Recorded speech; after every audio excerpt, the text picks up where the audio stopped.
A'udzubillahi minasyaitonirrajim. Bismillahirrahmanirrahim. Alhamdulillahirabbil alamin. Wassalatu wassalamu ala asyrofil anbiya'i wal mursalin wa ala alihi washabbihi wattabi'in. Rabbi shrah li sadri wa yassir li amri wahlul 'uqdatam min lisani yafqahu qawli. Allahumma sholli ala sayyidina Muhammad wa ala ali sayyidina Muhammad. Assalamualaikum warahmatullahi wabarakatuh. Sobat Winner semuanya yang dirahmati oleh Allah Subhanahu wa taala dimanapun berada. Saya mendoakan semoga sobat winnerku semuanya selalu dalam keadaan sehat walafiat, dilimpahi rezeki yang halal, yang berkah, yang thayyib, yang manfaat. Semoga sobat winnerku semuanya yang saat ini mungkin masih terlilit amanah-amanah hutang, baik riba maupun non-riba. Semoga Allah segerakan kita semuanya terbebas dari hutang, baik itu riba maupun non-riba, dengan cara-cara Allah yang mudah. Tanpa harus menggali lubang yang baru, tanpa harus menyentuh kembali riba, tanpa harus menjual aset, tanpa harus direndahkan, dicaci maki, dikuncing, diolok-olok, dihina, diintimidasi, ditekan oleh manusia lain. Semoga sobat winnerku semuanya yang saat ini mungkin sedang menghadapi kesulitan-kesulitan hidup, semoga Allah bukakan pintu-pintu kemudahan. Dan untuk sobat winnerku semuanya yang saat ini mungkin sedang bersedih hati, semoga Allah angkat kesedihannya, Allah gantikan dengan kebahagiaan. Buat sobat winnerku semuanya yang saat ini mungkin masih belum memiliki pasangan hidup, semoga Allah segerakan untuk menuju halal bersama dengan jodoh yang terbaik dari sisi Allah Subhanahu wa taala. Dan untuk sobat winnerku semuanya yang saat ini masih belum memiliki putra-putri, semoga Allah karuniakan putra-putri yang soleh-solehah. Untuk sobat winnerku semuanya yang saat ini masih berkutat dalam dosa riba, semoga Allah sentuh hatinya dengan hidayah sehingga mau berhijrah meninggalkan riba untuk selama-lamanya. Dan untuk sobat winnerku semuanya yang saat ini sedang berhijrah, semoga istiqomah hijrahnya. Semoga sobat winnerku semuanya saat ini mungkin memiliki hajat seperti saya, ingin berangkat haji maupun umroh. Semoga kita semuanya disegerakan Allah untuk bisa sampai ke tanah suci, menjalankan ibadah haji maupun umroh. Amin. Amin ya robbal alamin.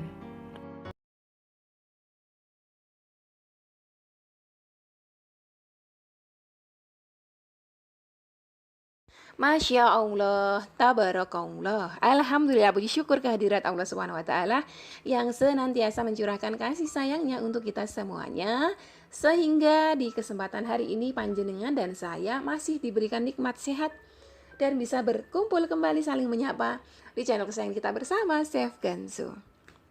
Alhamdulillah sobat winnerku semuanya, hari ini saya mau menjawab pertanyaan dari jenengan semuanya ya. Banyak sekali yang jenengan semuanya tentunya baru bergabung dan baru tahu channel saya. Kalau yang sudah lama tentunya udah paham ya. Pertanyaan yang paling sering diajukan oleh para wanita ini ya. Umi, itu saya lihat kok ada yang riadah 40 hari. Kan wanita ada haidnya, ada masa haidnya juga. Ada yang wanita nifas juga. Gimana itu? Emang boleh bersolawat dalam keadaan haid? Boleh ya. Bolehkah Umi bersolawat saat sedang haid? Boleh bersolawat saat sedang haid ya. Ini bukan saya yang menyampaikan. Saya siapa? Saya fakir ilmu. Yang menyampaikan adalah Imam An-Nawawi rahimahullah.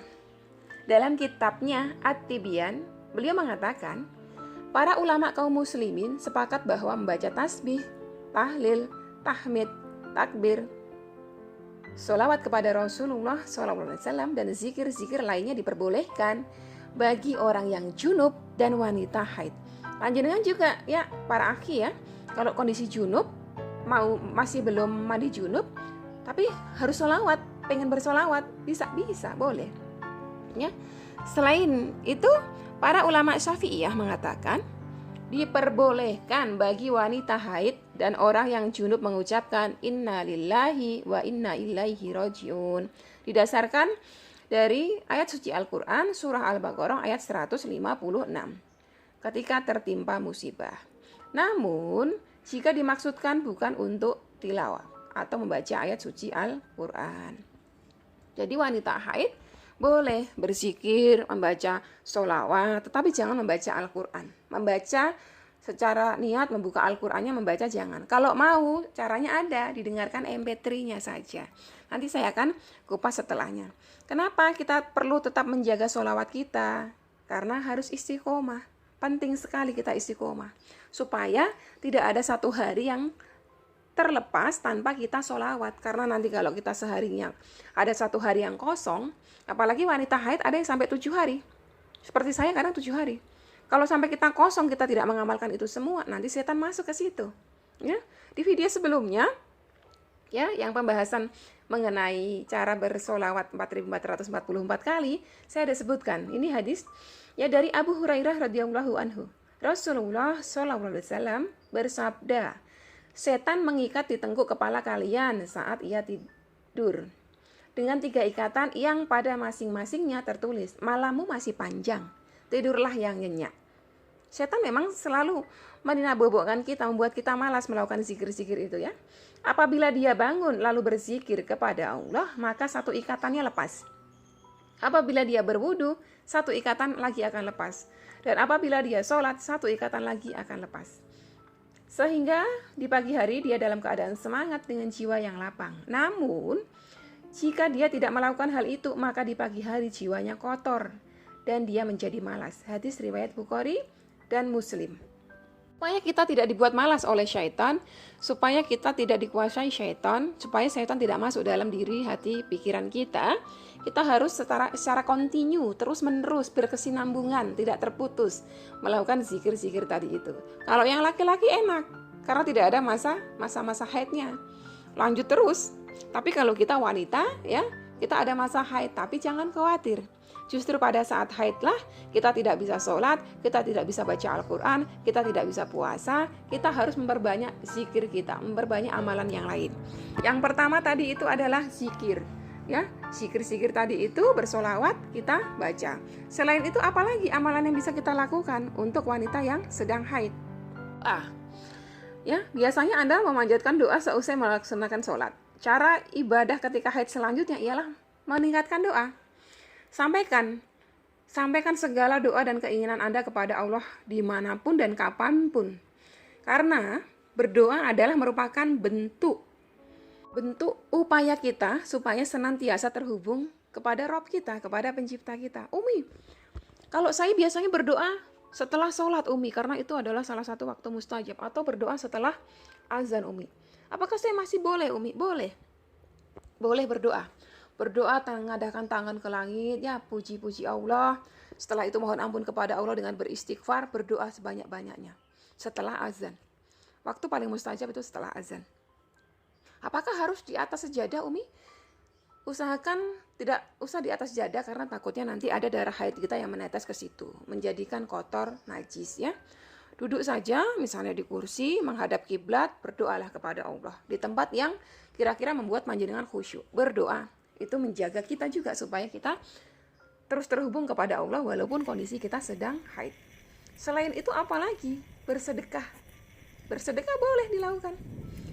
Dari Abdullah bin Umar radhiyallahu anhu bahwasanya seorang bertanya kepada Rasulullah SAW, apakah amalan yang paling baik dalam Islam wahai Rasulullah? Rasulullah menjawab, memberi makan, mengucapkan salam kepada orang yang dikenal maupun yang tak dikenal. Hadis riwayat Muslim. Saya kalau baca hadis ini itu ketika Rasulullah hijrah sampai di Madinah pertama kali, orang antusias mendengarkan sabda-sabda beliau, dan di situ orang-orang bertanya, Rasulullah, amalan apa yang paling baik dalam Islam? Bersedekah, ya, dan juga memberi salam, berucap salam. Maka dari itu saya paling senang itu kalau di channel saya ada yang Assalamualaikum warahmatullahi wabarakatuh Umi. Wah, saya senang itu karena beliau mendoakan saya. Saya juga mendoakan Waalaikumsalam warahmatullahi wabarakatuh. Karena inilah yang dicontohkan Rasulullah. Inilah yang diajarkan Rasulullah. Kita tebarkan salam. Ya, jadi selalu berucap salamlah kepada siapa saja yang panjenengan jumpai yang itu muslim. Lanjutannya ada lagi nih hadis ya. Senyummu di depan saudaramu adalah sedekah bagimu. Ya. Sahih hadis riwayat Tirmizi nomor 1956. Umi, saya tidak punya uang, saya tidak punya makanan, saya fakir Umi, saya miskin, gimana saya bisa bersedekah?